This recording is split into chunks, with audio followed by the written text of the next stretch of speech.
Odín, origen, historia y misterio. ¿Sabías que en inglés el miércoles se llama Wednesday? Y que ese nombre viene de Wednesday, el día de Woden. ¿Y Woden no es otro que Odín? No, no estoy hablando de ninguna serie moderna. Estoy hablando de algo más extraño.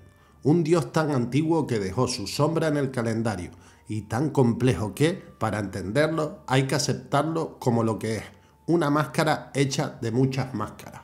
Porque Odín no es solo el padre de todos, es el caminante, el rey, el hechicero, el poeta, el ladrón de hidromiel, el dios de la guerra y el dios del pensamiento.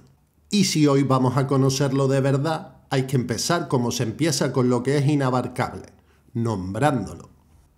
Odín, Odin, Wodan, Woden, Wotan, Valford, el padre de todos, Erhaford, el padre de los caídos, Angatyr, señor de los ahorcados, Grimnir, el encapuchado, Gangleri, el errante, Volverg, el malhechor cuando se necesita serlo, Ar, el alto, Hafnar, el tan alto, Pridi, el tercero. Dicen que un solo nombre nunca le bastó, porque un solo nombre nunca bastó para contenerlo. ¿De dónde viene Odín? Si buscamos a Odín al principio, no lo encontraremos en un libro. Lo encontraremos en oro, metal y runas, en nombres antiguos que aparecen siglos antes de la era vikinga, en objetos del norte de Europa, hallazgos como el Vindelez en Dinamarca, con una inscripción interpretada como referencia a el hombre de Odín, empujan la presencia del nombre hacia el siglo V. Esto importa por una razón. Nos dice que Odín no nació como personaje literario, nació como figura de culto, como potencia real en la mente de un mundo germánico antiguo. Después, mucho después, llegarían los textos que hoy nos permiten oír su voz. Los grandes relatos que conservamos se escriben en Islandia, en la Edad Media. Y hay una paradoja, son textos tardíos, sí, pero guardan material de tradición oral más antigua. Por eso, cuando hablemos de lo que Odín es, nos apoyaremos en ese doble pilar, Edda poética y Edda en prosa o prosaica. ¿Quién es Odín? Odín gobierna desde Asgard, pero casi nunca se queda quieto. Tiene salones y tiene trono, y esos lugares no son decorados, son símbolos de su función. Está Valhall o Valhalla, el salón donde se reúnen los caídos elegidos, los Einherjar, para prepararse para la última batalla. Odín no es solo el que manda, es el que recluta para el fin del mundo, y está su asiento alto, el lugar desde el que mira. El mito lo imagina como una conciencia en vigilia permanente, un rey cuyo poder es, sobre todo, el saber. A su alrededor no hay mascotas, hay extensiones de su propia naturaleza. Sus cuervos, Hugin y Munin, pensamiento y memoria, vuelan cada día, ven el mundo y regresan con noticias. Odín no mira con dos ojos, mira con dos alas. Sus lobos, Geri y Freki, hambre y voracidad. En algunas versiones Odín ni siquiera come, da su comida a los lobos y vive de vino.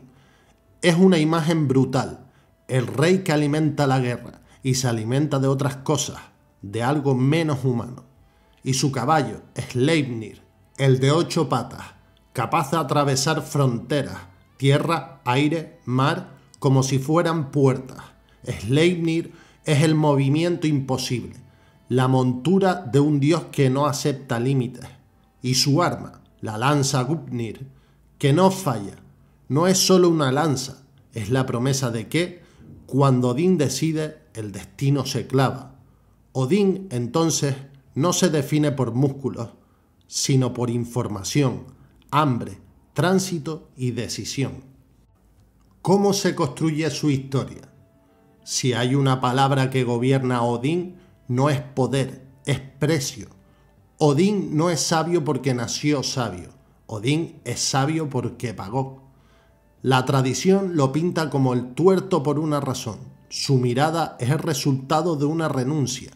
Cambia una parte de su visión por una forma más profunda de conocer. y esa imagen es incómoda porque dice algo sin piedad. Hay verdades que no se consiguen con ganas, se consiguen con pérdida. 9 noches colgado, el dios que se inicia a sí mismo.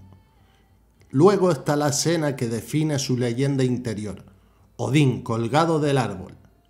Yggdrasil, herido por su propia naturaleza, ofreciéndose a sí mismo durante 9 noches, hasta que arranca las runas del abismo. Esto es crucial para entenderlo. Odín no recibe la sabiduría como un regalo, la roba, la conquista y la sufre. Por eso, cuando alguien te diga Odín es el dios bueno o Odín es el dios malo, sospecha. Odín no entra en cajas morales simples. Odín es el dios que te pregunta, ¿qué estás dispuesto a sacrificar para saber? Odín entre hombres, máscaras, pruebas y nombres. En los poemas, Odín aparece una y otra vez como viajero. Entra a salones, prueba a reyes, habla con gigantes, discute con sabios y lanza acertijos. Y casi nunca se presenta como Odín. Se presenta como Grimnir, como Gangleri, como Volker, como Holnir, como Hnikkar o como Svidur. ¿Por qué tantos nombres? Porque Odín, en el mito, entiende algo que hoy sigue siendo actual. La identidad es un instrumento. A veces se pone una máscara para enseñar, a veces para manipular, a veces para sobrevivir. Y aquí aparece una de las escenas más potentes. Odín sometido a fuego y silencio, y aún así hablando, entregando cosmología, mostrando que su poder no es imponer, es nombrar, y al final, cuando revela quién es, el mundo humano no lo soporta. Odín no encaja en la comodidad. Odín entra como pregunta. Guerra, poesía y destino, el mismo hilo. Odín es dios de la guerra, sí, pero no como un dios de fuerza. Es guerra como estrategia, como suerte de batalla, como elección de los caídos. Y al mismo tiempo es el dios de la poesía. Porque en el norte antiguo la palabra no era adorno, era arma. La poesía era memoria del clan, prestigio del rey, hechizo de reputación. Por eso, Odín no es solo el que mata, es el que convierte lo vivido en canto. En su figura, guerra y poesía no se contradicen, son dos formas de lo mismo. Ambas son maneras de dominar el tiempo, con victoria o con relato. Ragnarok, el final donde incluso Odín cae. Y llega el destino que Odín conoce, pero no puede evitar.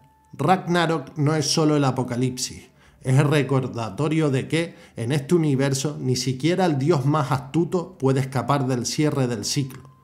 Odín se enfrenta al lobo Fenrir, y Odín cae.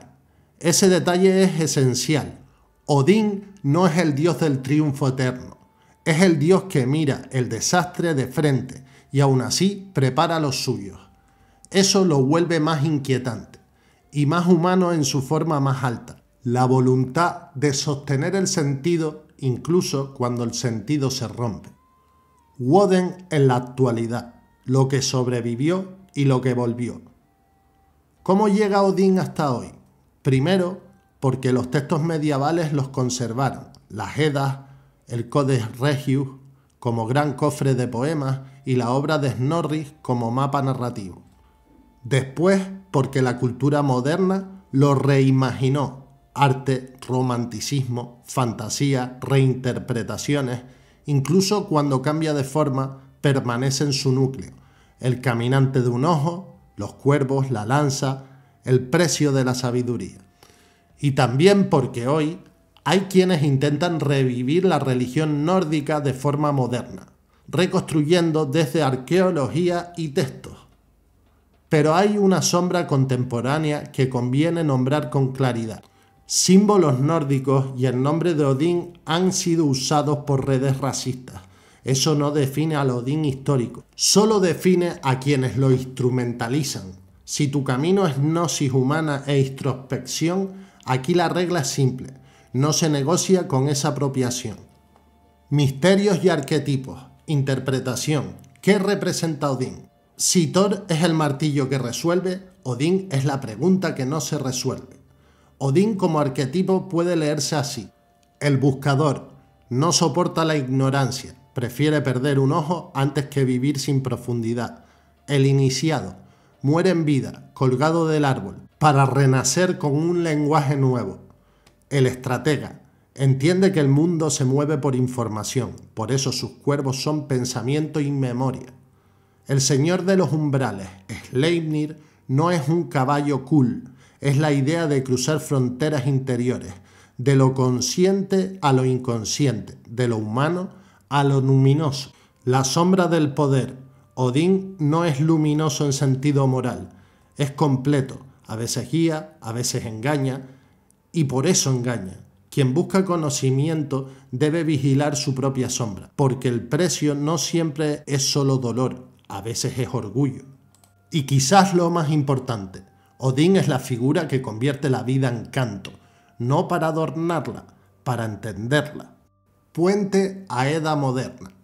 Y aquí es donde este Odín, el de mil nombres, el tuerto que pagó por ver, encaja con nuestro marco, mitología moderna como espejo interior.